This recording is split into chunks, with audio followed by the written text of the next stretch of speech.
청신호 가족 여러분, 안녕하세요. 여러분, 대중음악 K-팝 참 많이 좋아하시죠?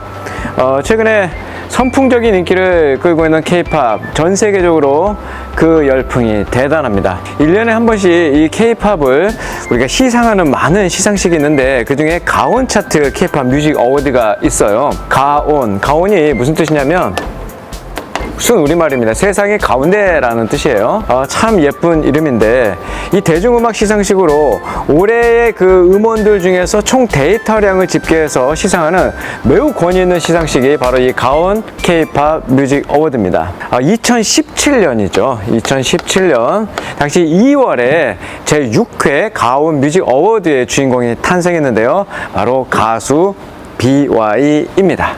본명이 이병윤이에요. 이 본명 대신에 BY, 바로 되라, 뭐가 되라?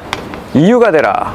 그래서 이유가 되라 라는 의미의 이 BY를 예명으로 활동하는 이병윤, 이 친구가 당시 음악 전문 케이블 방송 엠넷의 공개 오디션 프로그램 쇼미더머니 시즌5로 우승을 거머쥐죠. 그리고 다른 뮤지션들에 비해서 압도적인 표를 얻어서 당시 가온 뮤직 어워드에서 압권으로 우승을 거머쥐었습니다.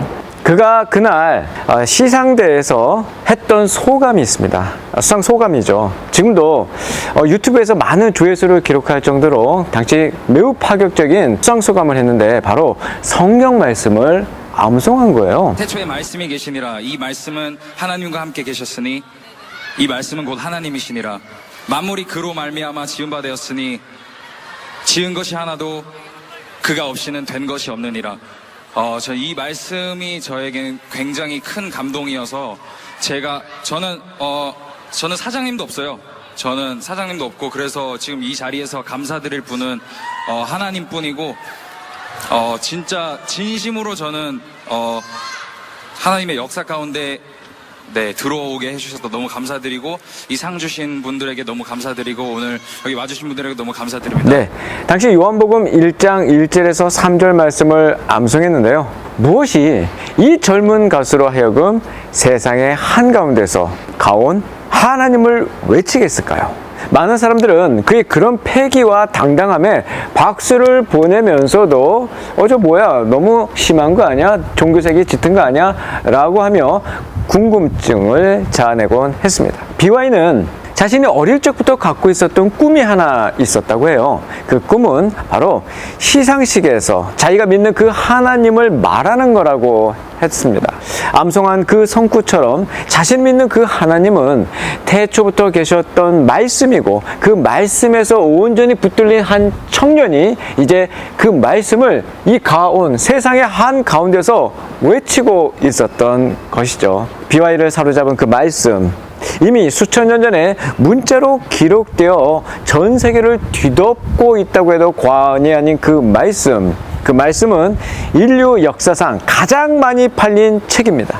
지금도 2000여 개의 언어로 번역되고 있고, 전 세계인들에게 가장 큰 영향력을 미치고 있는 그 책, 인류의 역사와 문화, 철학, 정치, 경제, 사회, 문화, 예술 등 전 분야에 미치지 않은 영역이 없을 정도로 막강한 영향력을 가진 그 책. 이 책은 이 세상의 그 어떤 책도 감히 넘볼 수 없는 넘사벽의 아우라를 풍기고 있습니다. 그 주인공은 성경입니다. 옛날 나라에서 관리를 뽑는 과거 시험이 있었죠. 그때 수많은 선배들이 모여듭니다. 과거 시험에 합격하는 것을 급제라고 하는데, 이는 많은 선배들의 꿈이었죠. 특히 1등으로 꼽히는 장원 급제는 아주 가문의 영광이었고 개인의 영광이었습니다. 과거장에 모인 선배들이 시험을 치르고 나면 시험관들이 점수를 매기죠. 그리고 합격자를 뽑습니다. 시험관들은 합격자를 발표하기 전에 먼저 임금에게 보고할 때 급제자들의 답안지를 함께 올립니다. 이때 가장 우수작 장원으로 뽑힌 그 답안지를 맨 위에 올려놓았어요. 가장 잘 쓴 답안지가 맨 위에서 나머지 답안지들을 누른다고 해서 뭐라고 했냐면 압권이라고 했습니다. 맨 위에서 나머지 답안지들을 누른다. 이 권자가 시험지라는 뜻이에요. 요즘은 책의 단위로 많이 쓰죠. 한 권, 두 권. 이 압은 당연히 우리가 먹는 밥, 무슨 밥솥에다가? 그렇죠. 압력밥솥. 이게 누를 납자입니다. 누를 납자. 프레셔. 눌러버리는 거죠. 다른 시험지를 누르는 이 압권.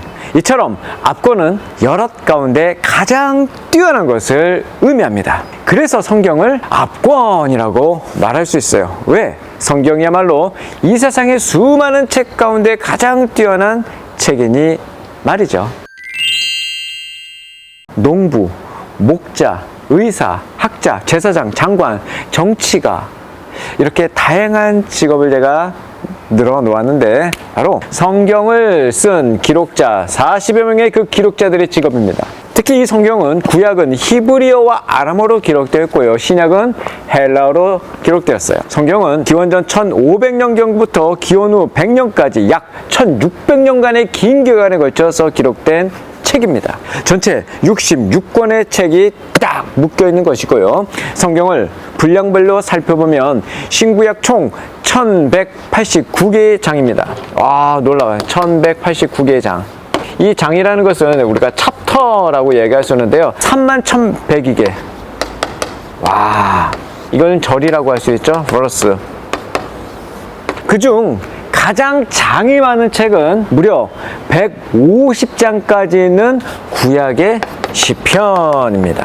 시편. 시로 구성되어 있어요. 그리고 가장 짧은 책은 신약의 요한 2서입니다. 한 장에 13절밖에 없어요. 또한 가장 절이 많은 장은 몇 장일까요? 역시 시편의 119장입니다.